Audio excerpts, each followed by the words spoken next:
Welcome back, everyone. And you are in store for a very special episode today on a topic that I've been wanting to bring to you. Well, there's a lot. There's a lot here about healing in this episode, and a lot of what we talk about I've experienced myself, and I just want to share with you. I want to share with you. I'm going to let you listen and just take it in on your own. I have for you today Dr. Jamil Sayegh. Leaders, champions, and high performers hire Dr. Jamil Sayegh as their secret weapon and trusted advisor to remove their invisible emotional, mental, and energetic performance blocks so they can experience their 10-year goals in 10 months. Operating at the intersection of high performance and healing, Dr. Jamil helps his clients achieve peak success while deeply transforming from within. An international spiritual self-mastery teacher, energy healer, life transformation coach, integrative naturopathic physician, and the host of Transformation Starts Today podcast, Dr. Jamil has worked with world champion athletes, best-selling authors, entrepreneurs, and business professionals. And don't worry if you're not in that. We talk a lot about trauma healing, healing blocks for anyone. He unlocks folks' true potential and guides them to create extraordinary lives by combining cutting-edge mental and emotional release work, energy healing, and holistic coaching. He empowers his clients to break through limitations, heal at the deepest level, and become the unstoppable force they were meant to be, living extraordinary lives and leaving an undeniable impact on the world. You can find his Linktree at Dr. Jamil Sayegh. We'll, of course, have that in the show notes for you. And from there, you can get his website and all his other great links. I just want to say how special this episode was and is. And yeah, it's a good one. Here we go. Hi, Jamil. I'm so glad you're here. Hey, Lara, thank you so much for having me. And thank you to all our listeners for being here. That's so sweet. It's been so wonderful to start to get to know you. I was excited to have you on because you reminded me that I wanted to do an episode on energy. And that was a conversation that you and I had offline. And I guess I was waiting for the right person. And you were it. You were calling to me. So there are a lot of questions I want to ask you about your work and about energy and blocks um, and and about the connection between emotion, spiritual life, and physical pain and disease. I think that will be like kind of the scope of our conversation. And I was good to go. And then I was looking at your website and I saw such a beautiful story about you and your father. Is it okay if we chat about that? Absolutely. You share a story on the site, and maybe we'll send people there to read it on their own. But the story, there are a few things that stuck out to me, and one of them was about an incredible intuition that you had. You're supposed to go on this trip, and you keep hearing, and then this is actually what I want to know. Was it hearing, a feeling? But something happens that tells you not to go, and it turns out to be very important that you didn't go. I think a lot of us, especially if we're going to go on a trip, right? People get nervous sometimes. People get like, especially now these days with, especially we had the recent crash and stuff, there are people that have fears, right, about going on a plane. And I know I'm jumping in here with a kind of wild question, but I think a lot of people that listen to this podcast are the kind of people that want to know, how do I know if it's like a fear-based thing or if I'm being crazy, if I don't want to go because I'm avoiding something, or if it's Yeah. a true intuition.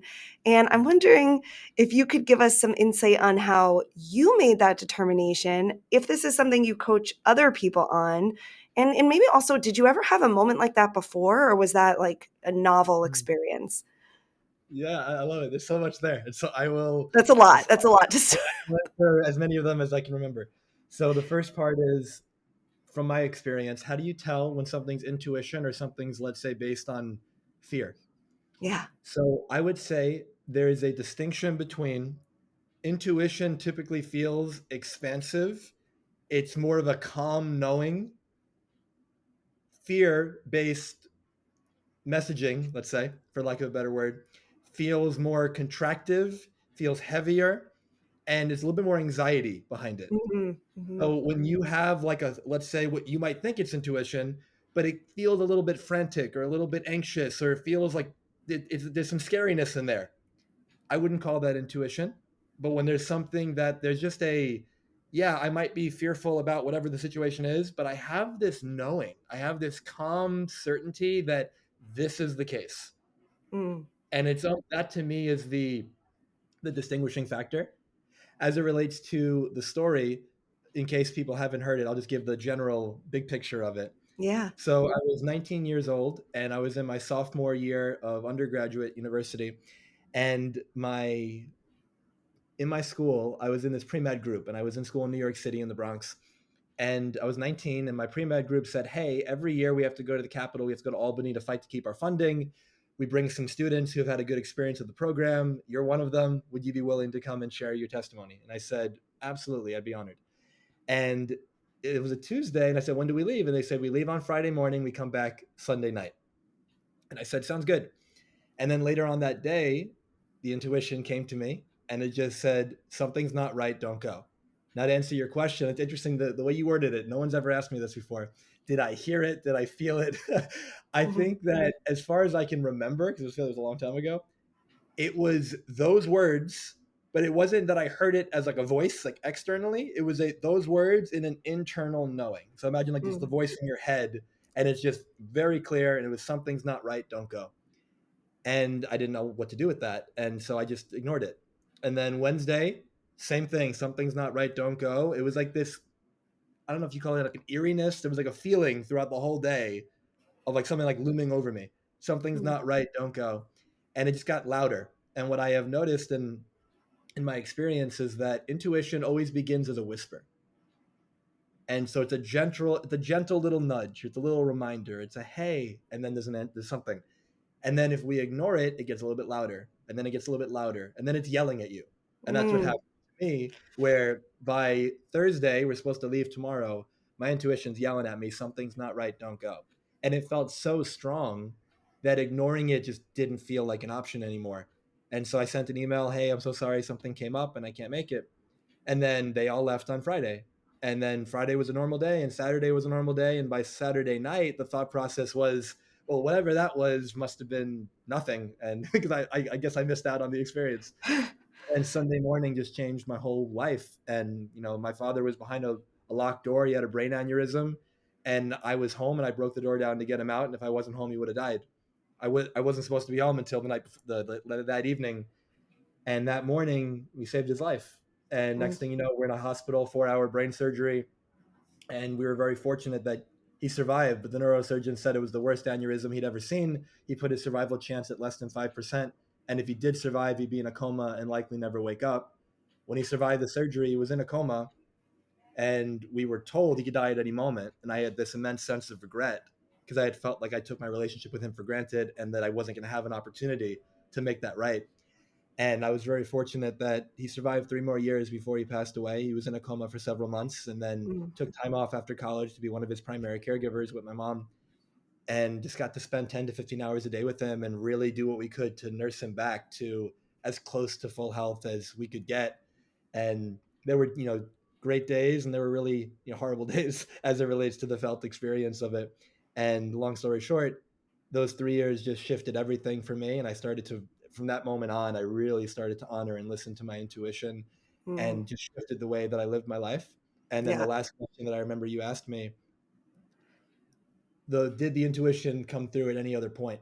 I'm sure it did. There's only one time I can consciously remember it. So 19 was when this happened. When I was 14 years old, I was a freshman in high school, and I decided to join the track team because I didn't make the baseball team, and it was devastating because baseball was my life. And so I joined the track team, and I remember practicing every day. It's like 2 hours of practice or so every day, Monday to Friday. Saturday, you're running at the track meet. It's just like a 6 day a week, essentially, you're running. And I was just sick all the time. And 6, 7 months, 8 months, whatever it was of that year, every day I'm just sick and I have all these symptoms and I'm going, what is going on here? And this, like, my friends are getting faster, they're getting better. I'm going to the same practice, I'm not getting any better, and I feel horrible. And then the Yeah. intuition came through. Same idea. It was like that internal knowing, very clear language. It's your diet. And I didn't know anything about diet, nutrition, healthy lifestyle. And so I just dove deep and looked into some of the top doctors I could find, and they were sharing things. And I thought, oh, everything they're saying is bad for me, I'm doing. Uh, And so I made some changes literally overnight and some of them over the course of a few months and years.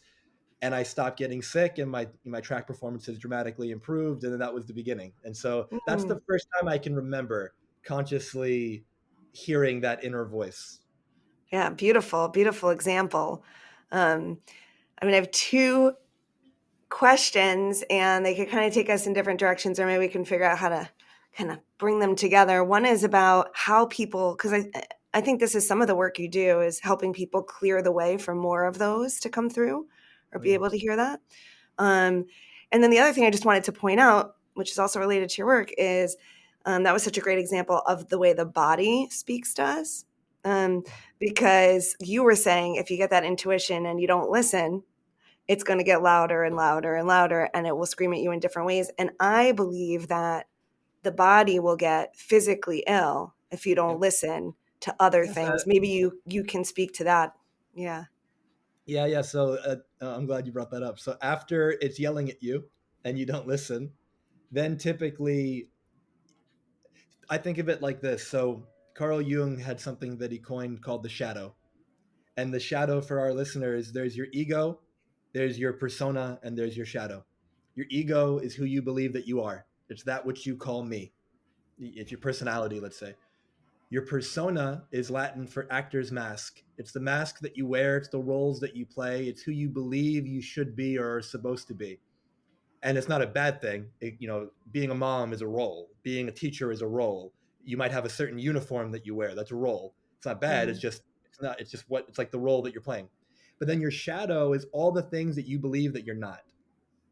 And so the idea is that everything is a shadow projection because everything that you see out there that you're identifying as not me, mm, it's a wall, it's a lamp, it's a car, it's a tree, it's a person, that's your shadow. And so the external world is a reflection of the internal world. So there's these beautiful expressions, one of which is we don't experience the world as it is, we experience it as we are, which is yeah. why everyone can be you can have 100 people in the same area and they all experience this situation externally differently. And so with that in mind, the shadow is first going to point out to you that which it wants you to integrate and to become whole because you've in a way like ostracized it. You've said that's not me, Yeah. and so you're not owning it. So it's going to point it out. And because there's a charge or a pattern. So something is bothering you, triggering you, something to that extent. It's really frustrating you, but it's not frustrating other people to that same degree or at all. Or there's a pattern where something's happening 3, 4, 5 times. And at this point, it's not just a coincidence. Now, if you ignore the signs, the shadow goes, oh, they're not getting it.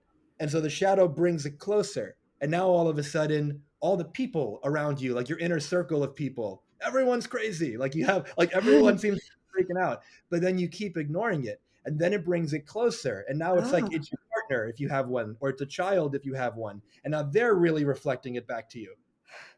And if you still don't get it, it brings it as close as it can get, which is your body, and then you get sick. oh, And then at that point, it's like, all right, now they're going to get it. Like this is a big wake up call. But then if you don't, and then you recover. And then if you still don't get it, usually your life gets pretty bad. And in my experience, it's your shadow is not trying to hurt you, your shadow is trying to integrate you. And so the idea is healing is wholeness. And so we live in this world where, whether through societal programming or just cultural conditioning or the way we grew up or the way we've just processed things, we've been like fragmented.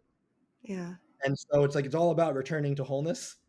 And Yeah. so the moment we're able to own our projections and we integrate that shadow, either the things outside of you, you don't notice them anymore, or they still happen, but they don't bother you to anywhere near the same extent. It doesn't mean that you like it, but it's like, okay, that situation's happening. I Yeah. have a calm, centered, balanced, let's say, internal space. What do I want to do about that? How do I want Yeah. to help that situation get better? Versus that situation's happening, and internally, rather than like a still pond, I've got raging waves going on. So now Yeah. there's an internal and an external situation going on, which is Yeah. Yeah. A lot of people don't understand that. A lot of people think that if you're calm, um, in the face of tragedies, and we see a lot of tragedies Yeah. today, that you're necessarily, spiritually bypassing. Mhm. And I say those are two different things, Mhm. because spiritually bypassing is like denying, turning your eyes away, like everything's beautiful, but that's different than calm. And as you pointed out so eloquently, like we don't need two situations in crisis. Yeah. The best thing you can add to a crisis is your calm. Yeah. Because they think about it for our listeners. How many of you show up as your highest and best when you're frustrated, pissed off, and angry, Yeah. or fearful, let's say? Nobody. Now, if you show up to a situation calm, centered, and balanced, that doesn't mean, callous, unfeeling, and like you don't, all that, none of that. I can lead, for example, I have a distinction I share with people. You can be sincere and you can also be playful at the same time. So, for example, I can realize a situation is important, but I don't need to be serious about it. I can still be playful and Mm, still show up as the most competent version of me, because some people think their internal definitions are, I'm an adult, therefore I need to be serious, or I'm an adult, I can't be fun or playful. Another one though is, oh, somebody passed away, so if I am not emotionally just completely distraught, then that means I didn't care or something like that. That's mm, not true. That's a made up definition. yeah. And there's no right or wrong way to grieve. I'm not saying that. It's just coming from a space of recognizing what is the best version of me that I can show up as in a moment, that's going to be the most supportive of myself and those around me, that's going to be the most effective version of me to handle the situation. And I Yeah. have just found that when we're calm, centered, and balanced, we go, it's like an internal check before the external check. And the internal check is, how is this landing for me? Am I okay? That doesn't mean it's my preference or I wanted it to happen, but am I okay right now? And am I able to respond instead of react? Because Yeah. if I'm reacting, it's that like gut emotional response that I might regret later. And Yeah. that usually came from what I'm calling emotional or mental baggage. And it's like, if I've got that, it's like I've got this trapped, stuck energy within me. So I think of it as, if you see somebody and they just metaphorically blow their top where they're so angry, Yeah. that doesn't just happen. If that's 10 out of 10, nobody goes from calm, centered, and balanced to that in 1 second. That is a result of suppression over a long period of time, relatively, Yeah. where something happened and it was you noticed it and it kind of bothered you and you didn't say anything. And then it happened again and now you were annoyed. And then it happened again and then you were frustrated. And then it happened again and then you were pissed off and then you were really angry and then you yelled Hmm. at somebody. Now, why didn't you express it in a more calm way along the way? And at Yeah. some point, it's because we were conditioned to not express our needs, or we were just told nobody cared, or it's not Yeah. appropriate, or whatever it might have been. And so, in that same way, when something is building up in you, now imagine the external situation happens. I've got all this built up emotional and mental stuff, and my response is not going to be appropriate for the moment. It's going to be way out of proportion to what's going on. Yeah. And then either I'm going to do or say something that I'm going to potentially want to apologize for later. So if I can do the work on myself, ideally on an ongoing basis, you're able Yeah. to receive life in it. We're always going to be subjective, but you can receive it in the most objective way possible. So Yeah. you go, this is what actually happened. How do I want to respond? Who do I choose to Yeah. be in this moment? So Yeah. if something was going on between you and I, Lara, and I had done my work, then I can say, okay, Lara just did this. She just said this. She just showed up in this way. She didn't do whatever she said she was going to do. And I might say, okay, I am choosing to show up as a loving, understanding, compassionate version of me. So I'm going to ask Lara some questions to better understand. Hey, we had a conversation. We said we were going to do this. This is what happened. Can you help me understand what's going on? But if I have all this stuff built up in me, and then you do something that I didn't want you to do, and all of a sudden I'm like, you did this, and you lied to me, and it turns into Yeah. this whole thing, Yeah. that just makes it worse in my experience. And it's really about, the parent that lied to them, 20 Yeah, years ago, or, just an idea about being lied to, or what they were taught about what that means about them. And, probably about the other person not being able to maybe be a true, stand in truth, or, yeah, If I may just add something to what you just said, it was so spot on. So when I talked about the shadow, your shadow is you have all these shadow projections, or everything is a shadow projection, and so the idea is that that which I treat life as my coach. Life is like I have a coach, but life is my coach. Life is my yeah, teacher. Everything that you need to know is being reflected back to you because the external world is a mirror for the yeah, internal. So if we start noticing that, wow, excuse me, my partner, my child, my friend, my parent, my whatever is really frustrating me. They're pissing me off. I'm so annoyed by A, B, and C. There is an external world, and people they're going to act the way they do. But that thing is, your internal experience is your creation. yeah, Nobody makes us feel anything. And so the moment I say, you made me feel angry, what I'm telling my unconscious mind is the ability to control my emotional well being is on this person, yeah, not on me. yep, And so when we can just get that internally, it's like, oh, wow, why am I so upset by this? What's this person reflecting back on me? And it might be what you just said. Oh, my surface level thinking is I'm mad because so and so did this. But then I be with it deeper and I go, but they've been that way before and it didn't bother me this much. And then it turns into, oh, I'm being reminded of when I was 7 and my dad did this and my mom did that. And that was a hard experience. And now my unconscious mind is saying this could be a repeat of that. You got to like put yeah, the guard up. You need to yeah, do something about this. And it's all about, in my mind, integration, wholeness. It's loving you. It's trying to keep you safe. It's yes. just the way that we go about doing it sometimes creates some issues for us. Yeah, love that expansion on that. And let's take it to the next level, right? Because I think some people can get the conscious connection, right? Especially through like talk therapy, right? Which is what I'm working on. And so they can get the connection that that's, yes, related to my childhood somehow, right? How I felt like I couldn't speak up, it was dangerous. And we can even bring this into like the trauma space because that's also a lot what we talk about on this podcast, right? For if there's childhood trauma present, it was not safe to speak up, right? So that's a learned protective behavior that might no longer be serving, but it had such a strong, important place, right? And let's say they can make the cognitive connection, but they can't still stop the behavior loops, the cycles, the reaction. I feel like you have some tools for how to get deeper in that change. Yeah, yeah, for sure. I want to just give an example. So this idea of I'm aware of it consciously. Actually, no, the example already left. It'll come back when it comes back. So I'll speak to what you just said. I think of it as each of us have four aspects to our being, and we all have our own, worldview and paradigms. For me, the way I've studied all these different philosophies around the world about healing, and in my experience, they all say the same thing. They just use different words. And so the big picture of it is you've got a physical, let's say, body. Then you've got this secondary aspect of your being, which is your emotional body.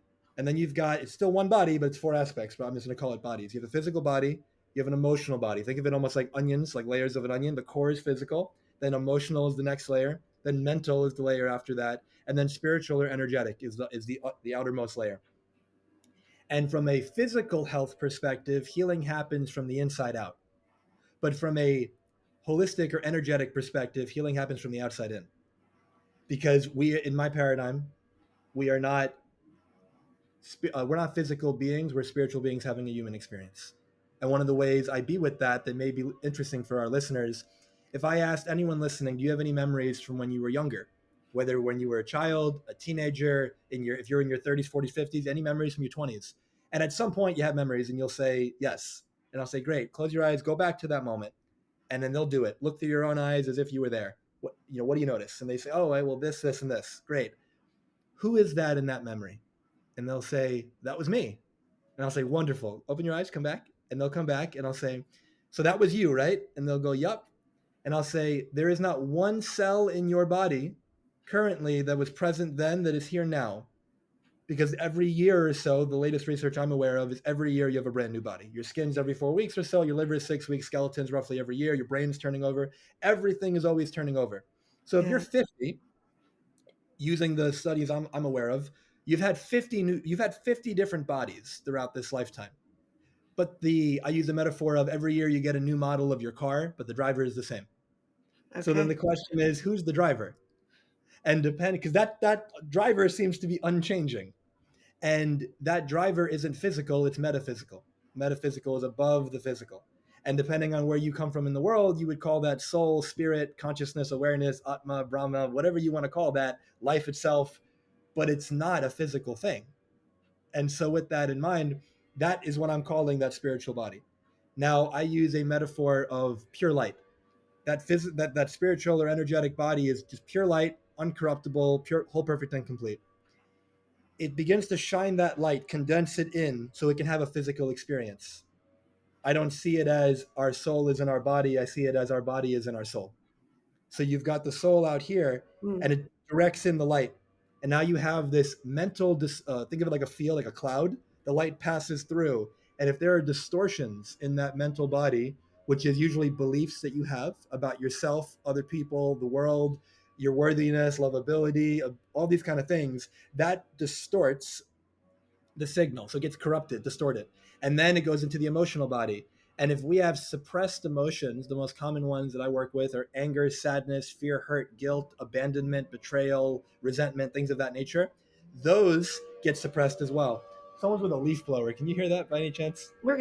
Our sound guys are gonna take that right out. Thank you to my Perfect. amazing audio team. Yeah. I want to make sure. I can't control like that. They're the and, best, so yeah. and I And, should give them a shout out. perfect. And so with that in mind, this light, let's say, moves through the emotional and now it gets further distorted. Then it hits the physical. Now, our cells are surviving however long they survive, and then they need to, divide, and the old one dies and the new one comes in. Now, where's it getting the energy to create the new one? From that light. And so if you have a distorted signal that comes in because you've got all this challenging, like let's say material in your mental and emotional body, it distorts the signal and then it often manifests as dis-ease in the body. So somebody might have an autoimmune disease or a cancer, they might have chronic pain, they could have a lot of tension, they could have whatever they've got going on.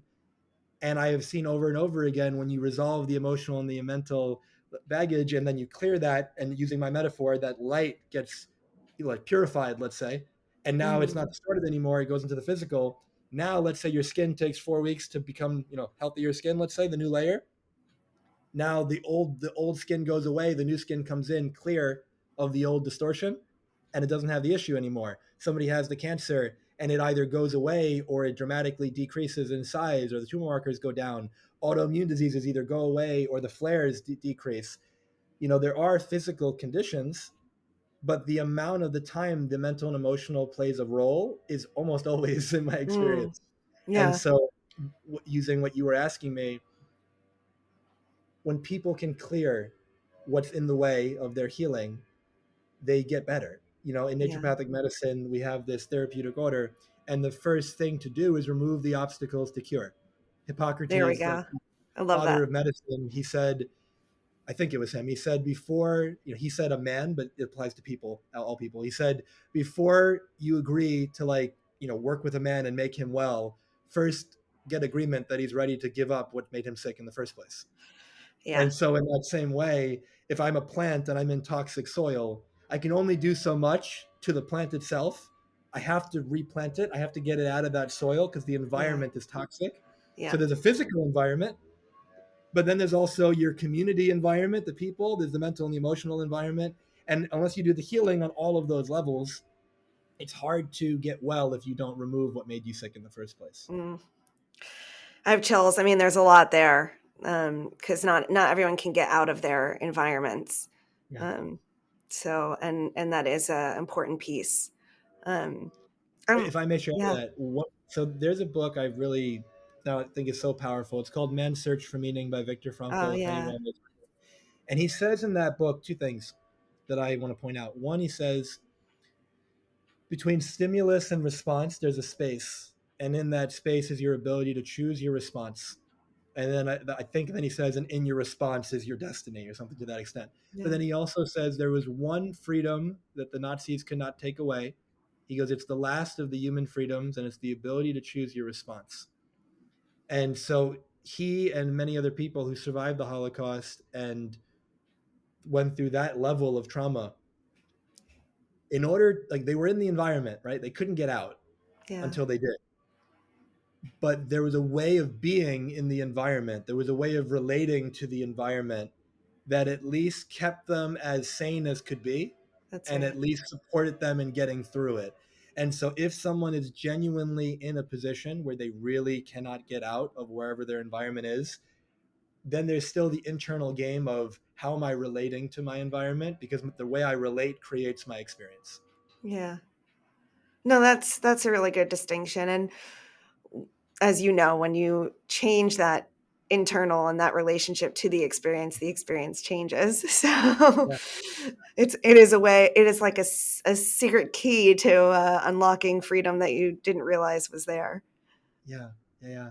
And it's one of those things that, my heart goes out to everyone listening who's either gone through or is currently going through some really challenging experiences. Like, we all, there's an old quote, I forgot who said it, but, in this human experience, can be, very dangerous. Nobody gets out alive. Yeah. So it's Yeah. that, we all go through whatever our versions are. Yeah. It's not a comparison, but we all go through our versions of really challenging and traumatizing experiences. And I always just come from a space of how can I support the person that's in front of me to return to a sense of agency, to empower them as much as possible, to live the life they want to live, and to be free of whatever has occurred in their world. Like, we don't forget, whatever happened. I can't forget that. But can I let go of the emotional and the mental baggage so that I'm able to retain the lesson, so that I can enforce my boundaries, keep myself safe, make sure that I don't repeat that, so I Yeah. can recognize it doesn't happen again. But if we come from that space of, oh, this thing happened to me a year ago, 6 months ago, 20 years ago, and just thinking about it gets my blood boiling, just talking about it, I'm so upset. That reminds me of a Buddhist quote: drinking poison, is it not drinking poison? Harboring resentment is like drinking poison and expecting the other person to die. Yeah. It only hurts us. And so, Yeah. just like we said before, what's the biggest gift I can give to the world? A healed version of me. The Yeah. biggest gift I can give to the world is this calm, collected, which doesn't mean, like, I can have emotions, I can have all that. But if I'm calm, centered, and balanced, if I've done my work, which is an ongoing process, you're never done with it. But if I've Mm. done my work, then I bring this version of me that can hold space for others. I bring this version of me that can be a container in case somebody else hasn't done their work and they need that rock Mm. for Yeah. support. And Yeah. it's like when we've done that, I've just found that we have higher highs and we have higher lows. So the lows don't go as low. So Huh. your life experience ends up being just so much more enjoyable, and you're able to have grace with yourself and compassion with yourself through the challenging moments, because we're all human. We all have those from time to time. And it's like, how do you be with yourself when you have those moments? Yeah. Is it I'm angry and then I judge myself for being angry because I'm not supposed to be angry, and now I'm angry that I'm angry? Yeah. Or is it that I'm angry and I can have the presence to say, oh, wow, I'm noticing all this energy in my body right now. I'm noticing I'm experiencing feeling A, B, and C. I wonder what this is about. And then, you can feel into it. You can be with it intellectually. You can do both. And then maybe consciously you'll figure that out. And maybe you don't. And maybe you just somatically work through it. But Hmm. either way, you're processing it. You're having grace and compassion for yourself. It's temporary, because just like Yeah. you've had lows before and then you had highs again, this won't be any Yeah. different. And it's like, with how much grace and compassion and forgiveness can you give yourself? And the Yeah. more you give it to you, the easier it is to give it to others. And if you have a hard time giving it to you, the more you give it to others, the easier it is to give it to you. So it Mm. works both ways, because again, they're Yeah. just a reflection. I love that. I love that you started with that, and I'm going to be thinking so much about that. Um, I was thinking a lot of people are skeptical about like some of the things you were saying before about how we can heal physical things through taking away some of the ways we're harming ourselves on the other levels. Do you think you could share some stories of like maybe an example of how you've worked with someone? Oh, absolutely. Yeah, I'd be happy to. And I love that you said what you said. And I, I don't know anyone more skeptical than I was leading up to, what I know now. I want to make a distinction from a mentor of mine that I love so much. He says, don't be a believer, be a skeptic. Now, most people who call themselves skeptics are not skeptics, they're believers. There's two Hmm. types of believers. There's people who believe this is absolutely true, and there's people who believe there's no way in hell that's true. And a skeptic is somebody who says, I am open, show me. I don't know everything, and this very well could be true. So prove it to me. Like, can you show me? Give me an experience of it. And by you showing me, it's like, oh, wow, there's another thing I didn't know that now I know. And so Yeah. my encouragement for everyone is be skeptical always, but be aware of where are you actually being a believer and you're calling it a skeptic. You're just so sure that something isn't true. And Mm-hmm. with the cultural conditioning that I had and the conditioning I had about what I would just call conventional science or conventional medicine, that there was one way and everything that didn't align with that was, not accurate or not true or BS or whatever we want to call it. That I have been so like I've been expanded, let's say, in my awareness of what's possible. And so I'll give you some Yeah. stories. So when I was in my third year of medical school and I was working with patients, and I remember there was this one woman, she had a car accident that happened a decade earlier, and she had damage to her cervical spine and her neck. And as a result of that experience, she's had chronic 8 out of 10 nerve pain on the right side of her whole right side of her body every day for like 10, 13 years, whatever it was. And this is like feels like she's on fire. This is like a horrible thing. And she's seen every doctor you could think of. She's gotten injections, she's gotten medication, she's gotten everything. No one's able to really do anything. The best they can do is get it from an 8 out of 10 pain to a 5 out of 10 pain. And the 5 makes it where she's functional enough to work, Mm-hmm. but she's in all this pain. And you may not hear me if I whisper right now, but she spoke like this. Like, I don't know if you were you able to hear me right there? Yeah. Yeah. So her voice was always a whisper. And the doctors who like did scopes on her throat, they were like, your cords are fine. Like, we don't know why you're whispering. And she walked like a hunchback. Like, and that was also like a newer thing. So she comes in, and I just happen to be the student that gets assigned to work with her. And I start speaking with her. And from a medical perspective, there's some things we could do, but she's seen everybody that I know. She's done all the things. I'm like, all right, what else could be going on here? Yeah. So I take off the metaphorical doctor hat and I put on the coach hat at the time. And I said, this is before I did any energy work that I was aware of. And I spoke with I her and I like that just, distinction. yeah, because we're doing energy's everything. We're doing it all the time. We're just not aware of it. And so I dove deep into just her history in about a 40-minute time period. And she had all these children. She had like 3 daughters and they were all in college. And she was so afraid that her daughters would find out, because they didn't live with her, how, severe her condition was. But I can see why she would be not wanting them to know, and I'll explain that in a moment.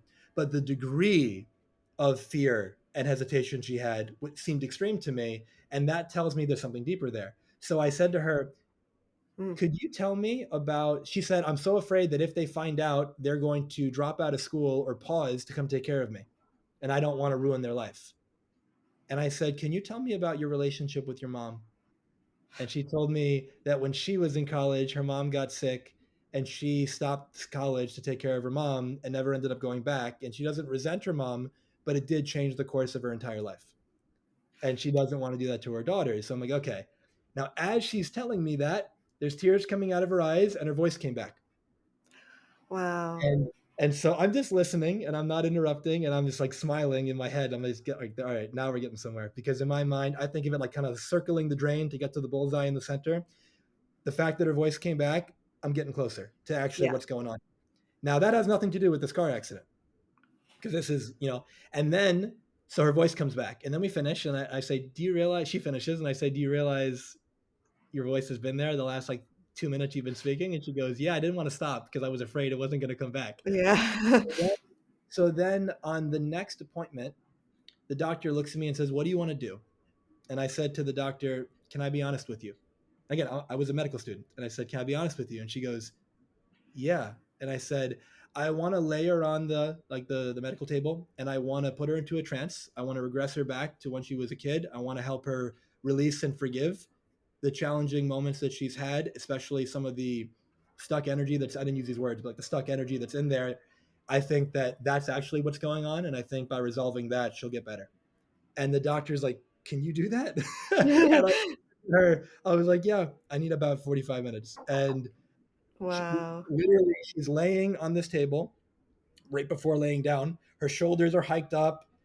It's been a week and she kind of went back to her old pattern. So her voice was whispering again. She was in a lot of pain. She lays down. I take her through this experience. And if anyone's ever seen the movie Inception with like Leo DiCaprio and they do like a dream within a dream within a dream, I had that process made up before that movie came out. And so like I was doing like my version of that where I put someone into a visual, get them into a trance, put them to sleep. Now they're in a different world, do things in there, have them fall asleep. Now they're in a deeper world. So they're like Mm, dream within a dream within a dream, deal with the core challenge and then bring them back out of it. And so I did that. And at the end of the experience, throughout the experience, there's tears coming out of her eyes with her eyes closed as we're doing this. And then she comes out of it 45 minutes later. She sits up, shoulders are down, voice is back. I ask how she's feeling, how's her pain. She goes, what pain? And then she had no pain. And then a week later, she came back and she brought us food. And she said, I've had no pain for the last 7 or 8 days. I'm on no wow. medications. This is the first time in 13 years I've had no pain. Wow. And she was so deeply grateful. That's one story. If I may share just a whatever comes to mind. Oh, so there was a gentleman. I just got trained in. I'm trained in multiple forms of energy work, and there's one that's a Japanese form of energy healing called Reiki. And when I had first gotten trained in that, I was very skeptical, but that intuition came to me, and it's like it's time to do energy work. And I went, I got trained, and I came back home. I came to Arizona to train and went back to New York, and my uncle had passed away like 2 3 days after I got back, and he was handicapped since he was a kid, and my grandmother was taking care of him for like 62 years, and now she was alone, and so she moved in, not moved in, but she came to live with us for over a month. And I had known that, well, Reiki can be really useful from a physical perspective, but it can also be great for emotional and mental challenges. And so I said maybe it'll help her with the grieving. Now she also had back pain her whole life. When she was a Mm, kid, she grew up in Puerto Rico. She would jump out of trees and stuff, and so she had back pain most of her life. And so I put my hands like in the different positions around the body. Not very at the time. I was a skeptic, but there was some believer tendencies, and there was a does this really work? Like, how do I know this is doing anything? This kind of feels like a little woo woo. yeah. And so I put my hands there and I just do all the things. And she tells me after, like, your hands got so warm. Now I know that some people feel energy that way, but there was like a sauna coming out of my hands. Her back pain went away the next day. And then her grieving emotionally was so much easier. Yeah. And she was doing a lot better. Fast forward about a month, I get a call from a person in California who I'd only met once. And he said, can you help my brother? Now, he didn't know about the energy stuff. He only knew about the medical side. And I said, well, he's in California. I'm in New York. I can have a conversation with him. I don't know how much help I can provide over the phone, but I'll do what I can. So we have a conversation. And I literally just dive deep. And he's worked with everyone that, conventionally at least that I can think of. And this gentleman, long story short, was having all these neurological symptoms. He was having a lot of pain in his knees and in his back.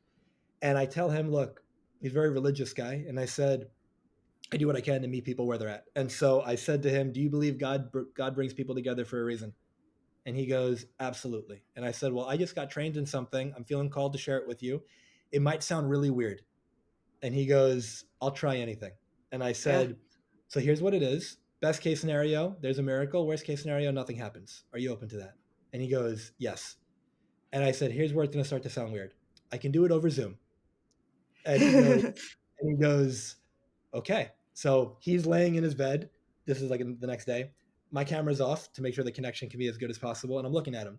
And when I do energy work at a distance, in my mind, I'm with them. I'm in the room with them. I've had Okay. people tell me after that they saw me and they told me the shirt I Wow. was wearing. Like and then as I'm like feeling something on his back and I'm pulling it out. And in the video, he starts arching his back and he goes, are you touching me right now? Like I feel something on my back. And then the next day, he tells me that his knee pain is better, his back pain was better. But he says, I just heard back from my neurologist and he was having all these symptoms and he had a brain scan a couple days prior. And the brain scan revealed he had multiple brain aneurysms and strokes that were so significant and severe. The doctors said they couldn't do anything about it. They told him 6-week prognosis where they thought he'd have a massive stroke and probably wouldn't survive. And they said, get your affairs in order. So he tells me that. And, obviously that's a really heavy thing to hear. And I just told him, I'm so sorry about that. My heart's with you. I am going to do energy work for you. We don't have to have any Zoom calls. I can do it just on my own for you. And I'll do it every day. So 9 days later, I've been doing it every day, specifically focusing on his brain. And I go out on a walk, and I called it my conversation with God, but you call it whatever you want. And so I said, look, I really want to believe this energy work stuff is real, but I'm so like skeptical about it. And part of me is like, how do I know they're not trying 50 different things? How do I know there's other things going on? Yeah. How is it this? And it didn't make sense to me because at the time I didn't understand any of the science behind it. Recently, the last like year and a half or so, I've been diving deep into all these books I could find to understand how this actually works. But I didn't have that context at the time.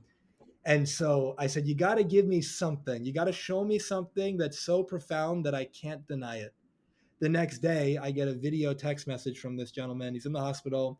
He's laughing, crying at the same time. The doctors did a brain scan. His brain's completely normal, no sign of anything. They called it a miracle. They said, that's not possible. Like, that doesn't happen. Oh my And when he God. said that, like, I'm crying, he's crying. And it was the most beautiful experience. And ever since, there's been people with autoimmune diseases going away and cancers going away, chronic pain going away. There was a woman I just worked with a couple of days ago who had a lot of pain, got rid of it in like 2 minutes, and it was just, Yeah. sometimes physical is physical. You break a bone, energy work might be useful to support the body in healing. It's not even it might, it is, but your bone's broken, right? Yeah. And with that in mind, one more story. I had a gentleman walk into a physical office space with me, and he had a fractured foot, and he walked in limping, and he had a lot of pain. Did the energy work on the table, spent some time on his foot, but overall full body. And at the end of the experience, he had no pain in his foot, and he was walking normally. And so I say that because the doctor in me, the scientist in me, I have a quote that I made up years ago that I love. Magic is science not yet understood.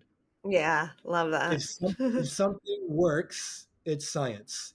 Just Yeah. because conventionally we don't, like, there's an old expression, lack of evidence is not evidence of lack.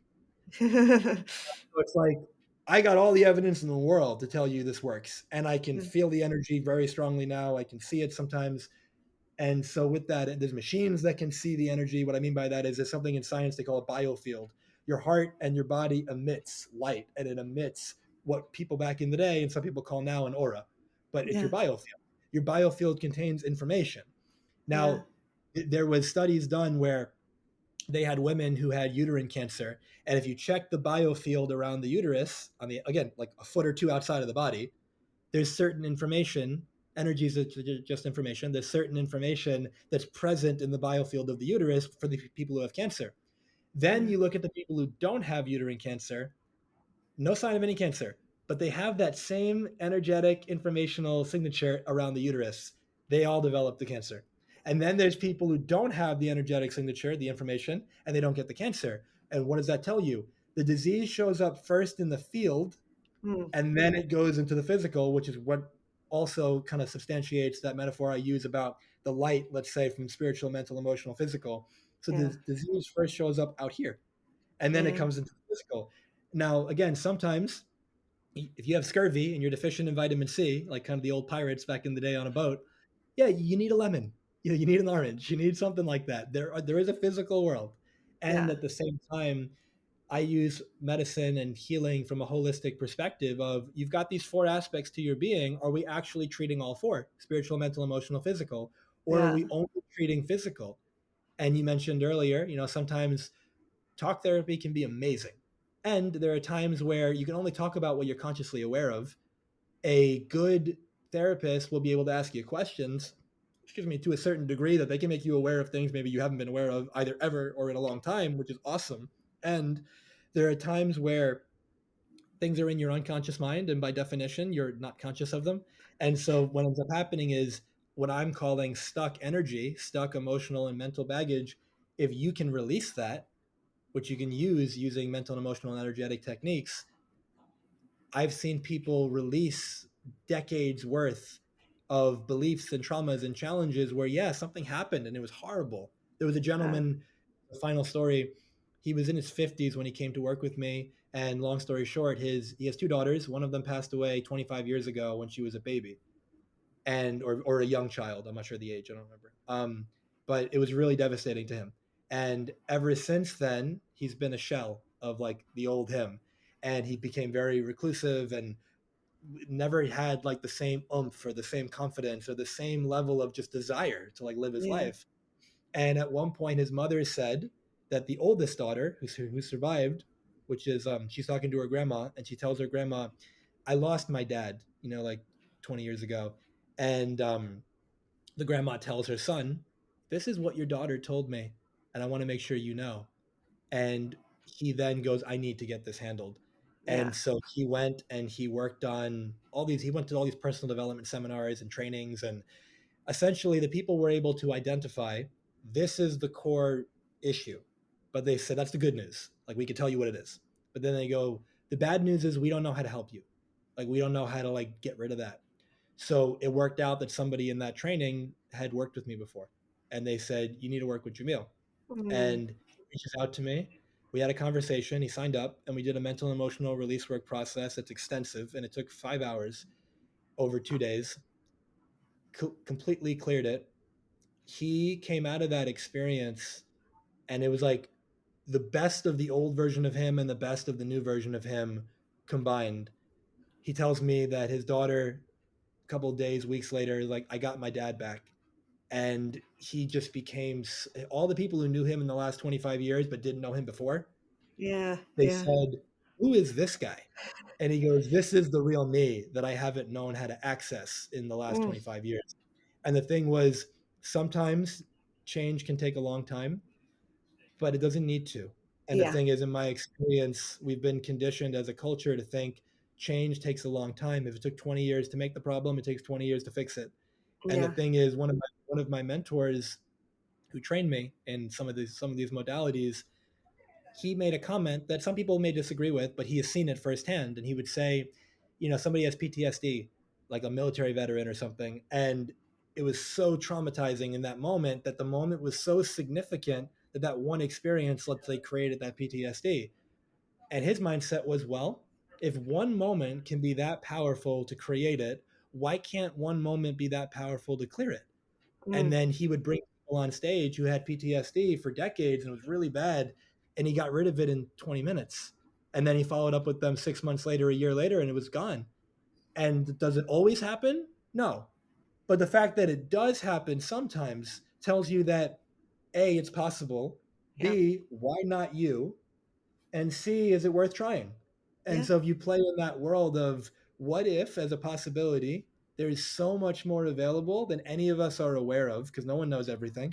Yeah. And what if I've just been missing something? And the way you Yeah. know you've been missing something is whatever you've been trying isn't working, or Yeah. whatever you've been trying isn't working to the degree that you would like. Yeah. Something might be helpful, but if it's not getting you into that space that you want to be in, keep looking. Yeah. Yeah. And I've been talking for a while, so I'll send it back to you. No, it's great. You're so passionate. You have so much to share, and that was an important point there. And you didn't have to stop about degree, because we put limits on how good we can feel and how happy we can be, Yeah. and a lot of those are imposed and false. And I've certainly seen that in my life, Mm, expanding the possibility of and allowing to feel really good and be really connected. So folks don't have to settle for like, I'm not in pain anymore, or I'm a 5, not an 8. You could get down to a 0, you know? and something that you just talked about, this idea that sometimes you have pain because, let's say, you break a foot, or you do something like that, you break it, you get injured. There is a book that I recommend everyone listening read, and it's called Healing Back Pain by a medical doctor named Dr. John Sarno. I had been recommended that book for a long time. I never read it, and then I read it. Phenomenal book, first of all, but this guy showed that back pain, neck pain, shoulder pain, joint pain, ligament, tendon pain, almost always is psychosomatic. Yeah, And psychosomatic, sometimes people hear that and they don't like that phrase, or they get offended by that and they think, "Oh, you're telling me it's all in my head." yeah, No, no. The experience is real. Your pain yeah, is real. but the cause of what you think is causing it is almost always not that. And in the Yeah. book, you can read it if you choose, but he gives you case study after case study, and everyone who uses his method gets results. I had a woman on my podcast who literally bought his book, read it, bought it on a Friday. She's had back pain for 10 years, horrible. Finished it on Sunday, and her pain was gone from reading the book That's a good because investment. literally you're like $10 or whatever, right? Because in the book, and she's worked with medical doctors, chiropractors, everything. And the thing is, in the book, he says basically that, and this ties to what I've been sharing, in his experience, any of those pain sensations, those pain syndromes, are caused by suppressed anger, resentment, worry, and things of that nature. But most of the time, we're not conscious of it. And one of the reasons is because we've been conditioned as a society or as a culture or as a family or as a whatever that certain emotions are not okay to feel. Yeah. And so what ends up happening is the pain is actually the subconscious is basically saying, oh, Lara's starting to become aware. We got to raise the pain to distract her so she doesn't come into contact with that anger. Mm. And so he's got this way of intellectually getting you on board with what's going on. And once you get on board with it, some like 95% of the people get better from reading the book. And then Yeah. 5% of the people, they might get some additional therapy or things of that nature. But I bring it up because he says any pain that persists beyond 6 weeks of the injury Yeah. is psychosomatic. Yeah. And you sit there and you say, okay, well, I've had this pain for years. You read that book as an example, that book might fix everything for you. You Yeah. know, and it's like, so you sit there and you go, he's got plenty of colleagues who are also medical doctors who don't like what he shares. Yeah. They Yeah. can't argue with it, but they can't argue with his results because he's got patients that go to the other doctor first and they don't get better. And then they come to him and they do. And so for me, I just come from that space of I want to be an actual scientist and I want to come from a space of, all right, what is actually possible? What's going on? We have to test it. Does it work? Maybe.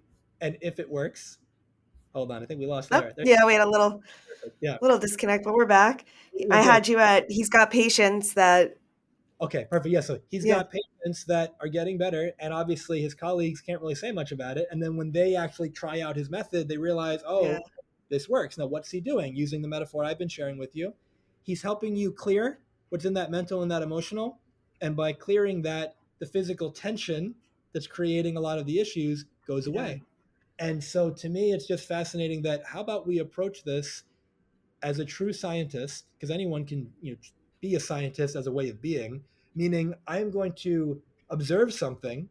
Okay, somebody put a hand on a tumor and 5 minutes later it was a third the size or it was half the yeah, size.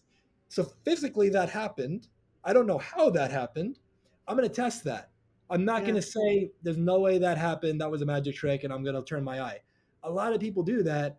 And yeah, at that point, that is not, in my opinion, that's not doing justice to the work, and it's also not allowing you to grow. And Dr. Sarno in his book, he reveals stories of doctors. A patient came in, had the neck pain, the back pain, like for a long time, completely cured in like a day or in a weekend. Goes back to the doctor, different doctor, and the doctor goes, "This is like wow, this is amazing." And she goes, "Would you like to know what I did?" And the doctor says, "No." And the doctor goes, because if I know what you did, I'll have to throw out all of the knowledge that I've spent my time learning for the past like 20 years. Now, that's not true, but the thing is that the fact that somebody will be that, like the metaphor of the ostrich sticking their head in the sand, yeah, there's I've spent years or decades and all this money and all this time studying, and I yeah, think that I've got the complete picture. I know what's going on. This problem's caused by this. And then somebody else comes in and they've got a completely different way of treating this and it worked. yeah, Now, either I have to say, I am my puzzle, I'm missing a piece, and I want to learn what they've got so I can incorporate it into mine, which would be like an integrative approach, which in my mind would be the ideal. Or you say, that makes me very uncomfortable to even think that that actually happened, which is often the case with like energy work and stuff like that for like conventional minded practitioners. And if they're not open to it, they just close the door on it and they'll say, yeah, "Oh, it was just a spontaneous remission." Yeah, yeah, yeah, yeah, I know. We told you had 2 months to live, and there was nothing we could do, and it just went away overnight. But that happens sometimes. yeah. Like you can't just say that. Like there's got You to be a know, way. And so if you play in the world of, and as a, I'm fine to keep going, but if we have to, do we have to keep, do we have Yeah, to we close? probably have to wrap. Okay. You could, So but finish your thought. Yeah. yeah, like a closing statement, there's always hope. I can't promise anybody that any modality, any specific intervention is going to work because it may not. But I come from a space of A, you won't know if you don't try. And B, if you don't get to the root cause of what caused the issue, you'll never resolve it. In the same way that if you don't pull a weed by the root and you just kind of cut the top of it, That's right. it'll just continue to show up. And so, are you giving yourself the greatest opportunity and the greatest chance to heal? And are Yeah. you seeing yourself in a holistic way or in a reductionistic way? If you see, like a lot of times, conventional medicine, and this is not, there's some medical doctors that are phenomenal, but the general consensus is very reductionistic. Where okay, I'm the cardio. I was just talking to a colleague of mine yesterday, two of them, and one of them said they had a patient come in, and the patient was having all these issues. Their blood work was horrible, and they were having a lot of kidney pain, and they already had kidney disease. And the doctor goes, "Can I see your medication?" And she looks, here's it, and looks at all the medications, and she goes, "Why are you taking this?" She's on a medication that's really damaging to the kidneys, and you're not supposed to use it if you have kidney disease because Mm. the cardiologist gave it to her because it was supposed to be good for her heart. But Yeah. the cardiologist wasn't thinking about the kidneys because they were just thinking Right. about the Because heart. they're so, yeah, So if you see specialized it, and they don't, yeah, yeah.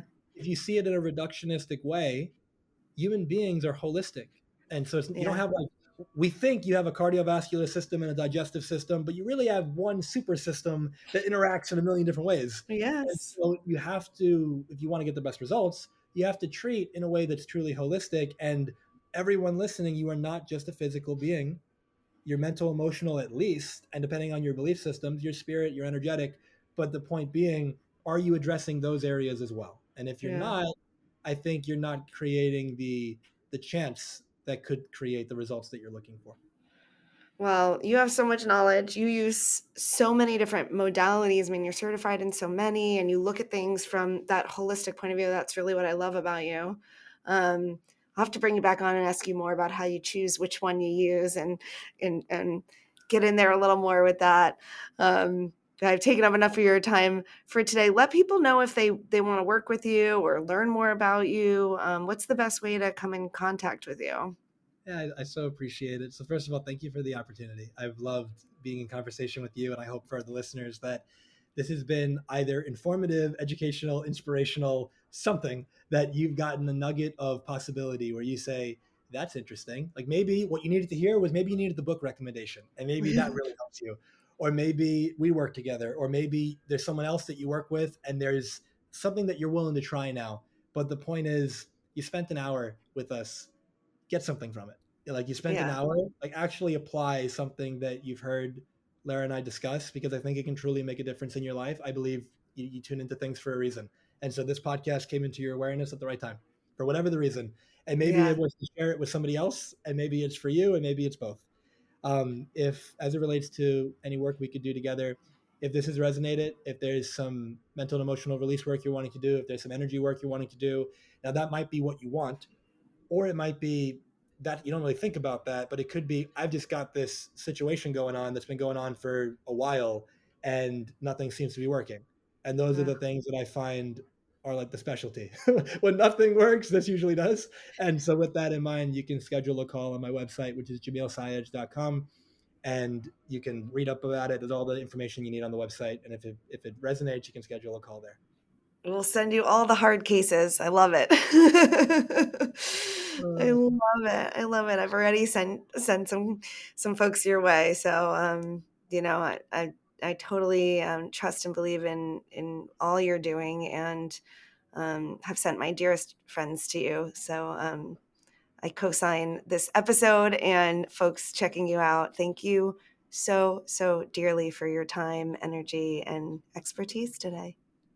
Thank you so much, Larry. The privilege is mine. I really appreciate it.